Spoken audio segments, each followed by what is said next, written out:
Okay, so this is my journey of planner life. I've been watching a bunch of planner videos lately and they're all incredibly tedious, and they're just about people sticking stickers into spaces that are the same size as the stickers. So I thought I would just do a little video on how I actually plan my life and how that's changed over the last 18 months. So 18 months ago, I got my first Passion Planner. I can't find that one anywhere, I'm afraid. But I used it and it was great. I really liked, I'm going to open this Passion Planner just so you can see what I liked better. I like the vertical layout of the pages. I particularly like, let's see if we can just show this bit, you get a personal to-do list and a work to-do list separately on the page, and those are divided into sections for top priority, priority and errands. So you get plenty of space to write those to-do lists, and I really liked being able to separate out things that were work, things that were personal. You get a good space for notes down here, and you get a little space at the top of each page, which I've put a line through here for various reasons, where you can put what you want to focus on that day and also what you want to focus on that week. So I really liked that sort of weekly layout page. Things that I never did in the Passion Planner were this whole monthly reflection stuff, and in particular I just couldn't, my life just doesn't work in terms of my passion roadmap. I don't have lifetime goals and 3-year goals. I don't even really have 3-month goals. So I never really did all of that. But I did like, as I say, those kind of weekly layouts with the vertical lists and the to-do list. But what happened was, I used my Passion Planner for about a year. It nearly got to the end and I suddenly realised, oh, there's a month to go, must order a new one. So I ordered a new one, which is this one.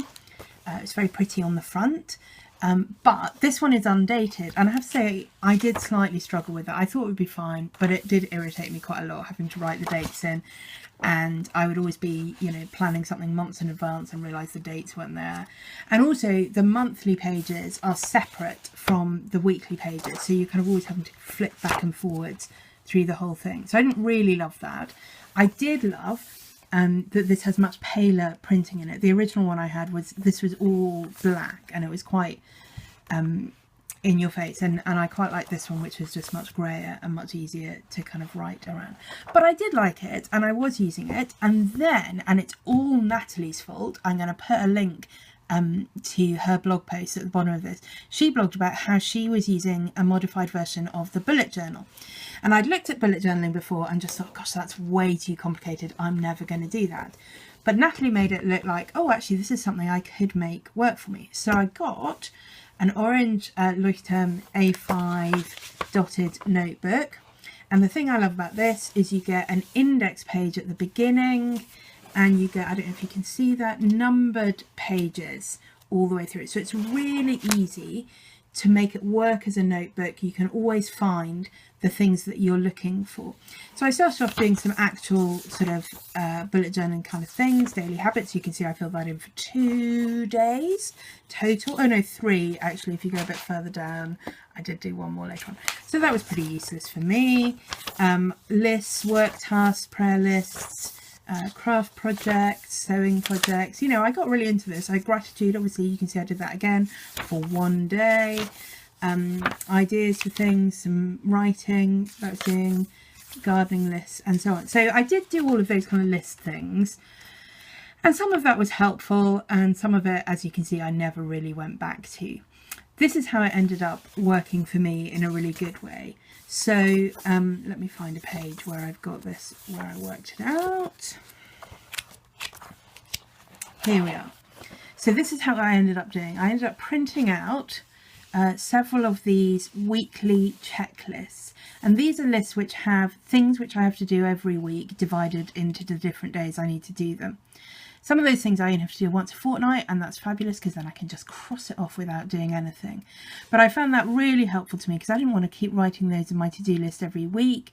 But on the other hand, if I didn't have them written down, I would forget what to do. And I just found it quite helpful if I've got days where I've got nothing on, to kind of think, oh, where do I start? What do I need to do? And I'd be like, well, at least I can start by doing these. And by the time I'd done all that, I would sort of have got my head into what I actually need to be doing for the rest of the day. And similarly, if I had a really busy day and I just had, you know, sort of half an hour here and there, I could look at those and say, right, this is what will be useful to do with that time.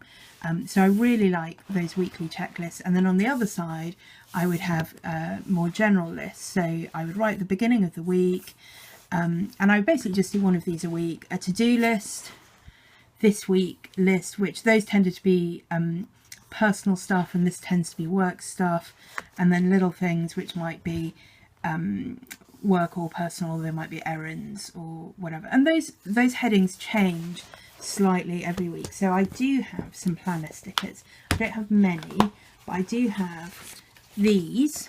These are from Ellie Beth Designs in the UK. She's just set up her own website. She used to have an Etsy shop, and I just like having those little headers. I don't always use them. I don't use them in the way they're meant to be used in your planner, but sometimes it's just quite fun to have something to stick in and separate out the different things I'm doing. And what I really like about doing this in my notebook rather than in the planner is that there's just more space. There's more space to add things. You can see I've made some little notes here about, I think this is an idea for a book that I was writing actually, and somebody's postcode. I have no idea who that is. I'll just hide that in case. Please don't go there and hang out and I don't really, yeah, anyway. But also then, it's in with notes. This was a conference that I was at, and I had this that I could just take notes at, a reference group meeting that I was at. So there's another weekly checklist and a to-do list, so it's all just there. But it's easy to find and it's easy to work through. You can see this one, I got quite into putting stickers in. I got some little balls of wool and some crochet hooks there. But I don't always put stickers in. Sometimes it's just nice to have your notebook with you to doodle in a really boring meeting. Yeah, so it just suddenly worked for me in a way that notebooks have not quite worked before. And I think that's because primarily of the indexing system and the numbered pages, and you can see there's a whole lot of random stuff in here, but actually the notebook is pretty well used. This was in a really boring meeting. It was a lunch meeting, and so I ended up just drawing all the cupcakes that were left over. I'd already eaten more than my fair share of cupcakes. So what I found was, when I was really getting into using the notebook properly as a notebook, I didn't really find that I needed all the space in the Passion Planner. So you can see these are some quite full weeks, but there's a lot of really quite empty weeks, and all I'm basically writing in is the meetings that I've got, and I'm not really using these spaces at the bottom at all. So next step was new journal. So the old one was affectionately known by me as the Orange Book of All Truth. This one has got a label on it telling you that it is the Pink Book of All Truth. And I decided that actually I didn't really need to be carrying around two A5, chunky notebooks that, together they're quite heavy and they're quite chunky. So if I'm not using that, and I am using this, what I wanted was a smaller diary that basically I would just use as a diary, and just have a smaller space for notes and things in case I didn't want to always carry the Pink Book of All Truth with me.